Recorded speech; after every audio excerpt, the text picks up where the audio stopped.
像柯文哲如此 bad 的家伙我很 dispute 他啦，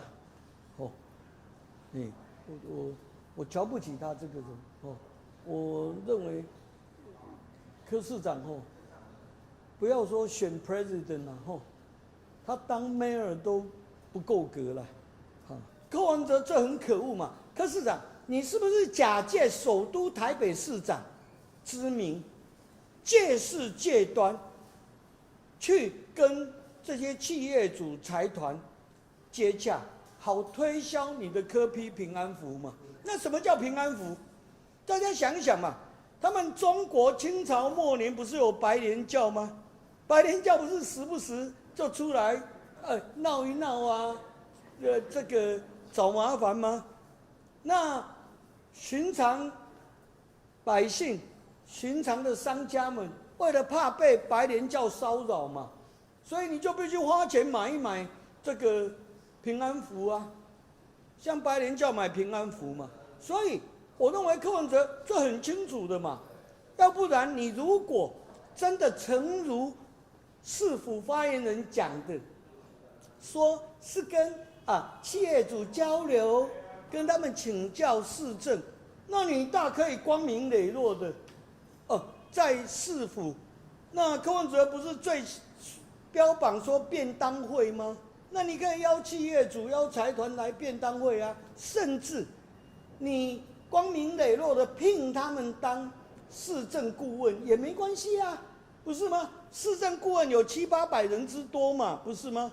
可是柯文哲舍正途而不救，那偏偏都是在下了班，甚至夜黑风高的时候，才密访这些财团企业主。所以要他们到底在磋商什么？柯文哲的目的是什么？其实柯文哲心知肚明啦。那今天柯文哲密会企业主聚餐的照片曝光，只是让我更瞧不起柯文哲，让更多市民看清楚柯文哲的真面目啦。柯文哲就是说一套做一套，标榜公开透明。其实柯文哲是一个内心幽暗，那只会私相授受的家伙嘛。4年半来，都严以律他，宽以待己啦。他是如何严格的要求他的局处首长们，甚至连警察局的分局长们，说他们即便是私人的聚会，跟亲戚朋友的聚餐，都要向市长、向市府申报，都要报告他们的私人行程。柯文哲，你对你的属下是这么强硬的要求，那你对自己怎么那么松散呢？你只许市长密会不许官员加会，这很奇怪嘛。人家很多官员们，人家假日节庆，人家是跟家人相聚啊，家庭聚会。柯市长说这个也要跟他申报哦。那些通通在市长桌上啊，市长他自己还叫官员们要填同意书，说这个让他查让他看。那柯文哲你公开嘛？对柯文哲而言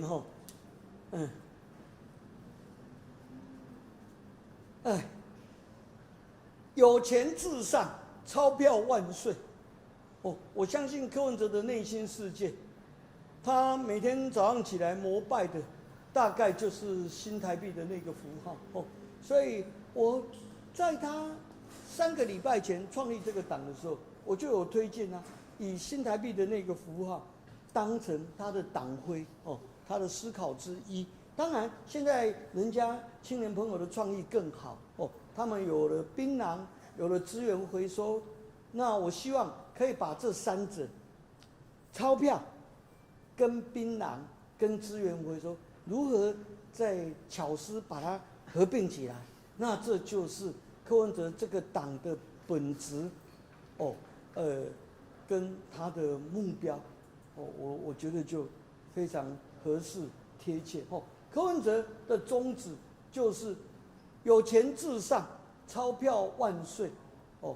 那谁有钱，谁愿意给钞票、付资源，柯文哲就会依附上去。